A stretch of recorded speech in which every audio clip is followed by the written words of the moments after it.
ಅಣ್ಣ ಒಂದ್ ನಿಮಿಷ ನಿಂತ್ಕೊಳ್ಳಿ, ಹೆಲ್ಮೆಟ್ ತಗೊಳ್ಳಿ. ಪುಟ್ಟ, ನನ್ಗೆ ಹೆಲ್ಮೆಟ್ ನ ಅವಶ್ಯಕತೆ ಇಲ್ಲಮ್ಮ ನನಗೆ.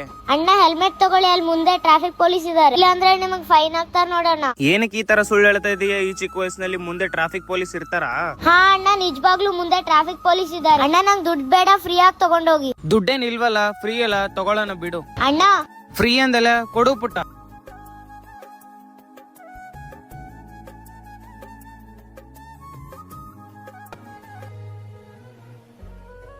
ಆ ಹುಡುಗಿ ಹೇಳಿದ್ಲಲ್ಲ ಮುಂದೆ ಟ್ರಾಫಿಕ್ ಪೊಲೀಸ್ ಇದಾರೆ ಅಂತೇಳಿ, ಇಲ್ಲಿ ನೋಡಿದ್ರೆ ಒಬ್ರು ಇಲ್ವಲ್ಲ.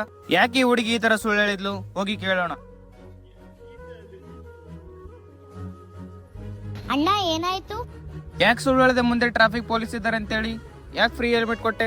ಅಣ್ಣ ನಾನ್ ನಿನ್ಗೆ ನಿಜವಾಗ್ಲೂ ಸುಳ್ಳು ಹೇಳ್ದೆ. ಹೌದಾ? ಯಾಕೆ ಸುಳ್ಳು ಹೇಳ್ದೆ ನನ್ಗೆ? ಡಾಕ್ಟರ್ ಹೇಳಿದ್ರು ಹೆಲ್ಮೆಟ್ ಇದ್ರೆ ನಮ್ಮ ಅಣ್ಣ ಬದುಕ್ತಿದ್ನಂತೆ, ಆದ್ರೆ ನಮ್ಮ ಅಣ್ಣ ಹೆಲ್ಮೆಟ್ ಹಾಕೊಂಡ್ ಹೋಗ್ಲಿಲ್ಲ, ಅದಕ್ಕೆ ನಮ್ಮ ಅಣ್ಣ ಆಕ್ಸಿಡೆಂಟ್ ಆಗಿ ಸತ್ತೋದ. ಅದಕ್ಕೆ ನೀವು ಹೆಲ್ಮೆಟ್ ಹಾಕೊಂಡು ಹೋಗಿ, ನಿಮ್ ಮನೆಯವರು ನಿಮ್ಗೋಸ್ಕರ ಕಾಯ್ತಾ ಇರ್ತಾರೆ. ನಾ ಹೇಳಿದ್ದು ಸರಿನಾ ತಪ್ಪಾ ಅಂತ ಕಮೆಂಟ್ ಹಾಕಿ.